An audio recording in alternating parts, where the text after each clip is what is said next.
Most people think that if you want to run Unraid, you have to build a server from scratch. Pick your parts, assemble everything, and buy your Unraid license. But what if you could skip most of that?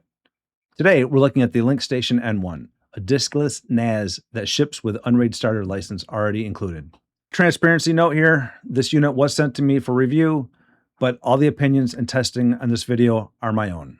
Now, an important detail, this does not come with drives.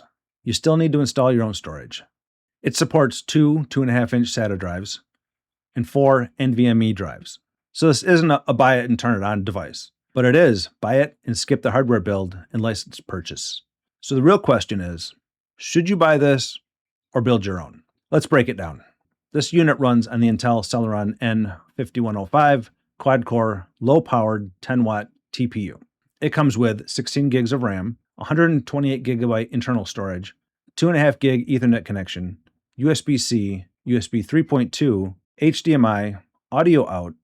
At its original $339 price, it was already a solid starting point. Now that it's selling for $299, the value is even better. And remember, that price includes an Unraid starter license. If you're planning to buy Unraid anyway, the effective hardware cost is even lower than the sticker price might suggest. That's an important part of this value equation when you're comparing this against a DIY build. But the storage layout is what makes this interesting. I populated all 6 slots for testing. In the two 2.5-inch base slots, I installed a 1 terabyte hard drive for parity, a 500 gigabyte drive for data. These are just drives I had laying around. And in the 4 NVMe slots, I included 2 mirrored NVMe drives for cache, and then 2 more mirrored NVMe drives as a secondary performance pool. Installation was pretty straightforward. Remove the cover, insert the drives, secure them, and then close it back up. It's not complicated, but it's not zero effort either. I set it up like a realistic beginner Unraid system. The hard drive array with parity protection, and then a mirrored NVMe cache pool for Docker and app data. And then the secondary NVMe pool was for performance testing. This gives us a real-world Unraid architecture, not just a demo box. And from here on out, it behaves exactly like Unraid, because it is. File transfers to the array were what you would expect from spinning disks. Transfers landing on the NVMe cache drive were significantly faster. Docker containers launched quickly. The UI felt pretty responsive. It's not a lab monster machine by any means, but for media and backups, light self-hosting, file storage, home automation even, it feels perfectly comfortable.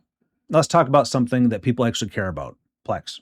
The CPU supports Intel QuickSync, so hardware transcoding is possible.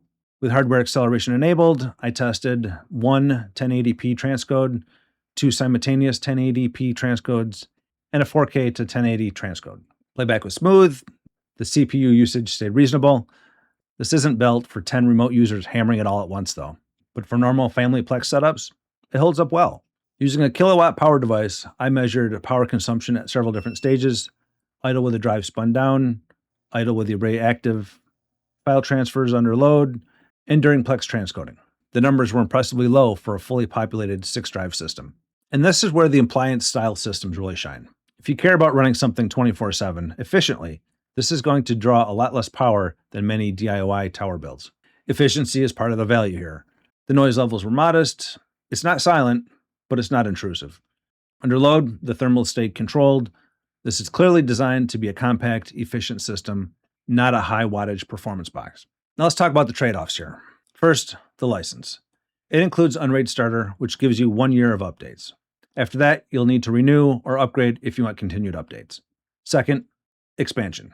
You're limited to the hardware inside of the chassis. No PCI expansion, no 10-drive future upgrades, no CPU swaps. What you see is what you get.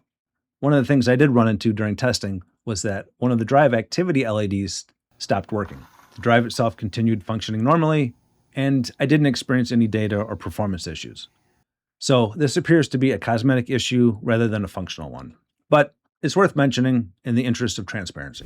Hey everybody, just wanted to jump in here real quick and let you know that since I discovered this message, I did reach out to Link Plus and let them know that, the LED stopped working. The next day, I got a response back. They were concerned, of course, which is good. They said they'd get with their engineering team. Next day, I got a message back from them saying that they had reached out to Unraid and their engineering team. They figured out the issue. It has to do with the licensing for the new licensing model for the internal memory. So at the bottom of the response, let me read it verbatim here. It says, rest assured, this is purely cosmetic. Your drives, data integrity, and pool performance are 100% safe and unaffected. They'll send over the fix and the documentation on how to implement it as soon as they test it and make sure that everything's good. I think that's pretty good customer service. So once I get that fix, I will stick it down in the description or pin it to the top of the comments or something, just so you can go find it if you need it. All right, back to the video. So who should buy this?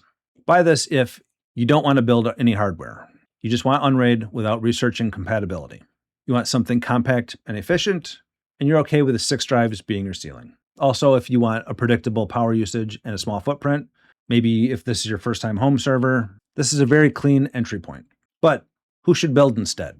Build your own if you enjoy tinkering, you want 8, 10, or more drives, you want the ability for PCI expansion, you plan to run heavy VMs, you want long-term hardware flexibility. If that's you, rolling out your own system is still hard to beat. And if you do go that route, I'll leave my Unraid affiliate link down in the description. That helps support the channel at no extra cost to you. So what's the final verdict? I didn't expect to like this as much as I do. The LinkStation N1 isn't trying to replace DIY builds. It's trying to remove the intimidation factor. This is convenience, DIY is control. Neither is wrong. It just depends on what kind of user you are. If this route makes sense for you, then I'll leave the links down in the description, including the drives that I used during testing. Link Plus has also provided an affiliate link and a discount code that I'll leave for you down in the description. So if you do decide to pick one up, check out the description before ordering. You might save a little money, and it helps support future reviews on this channel.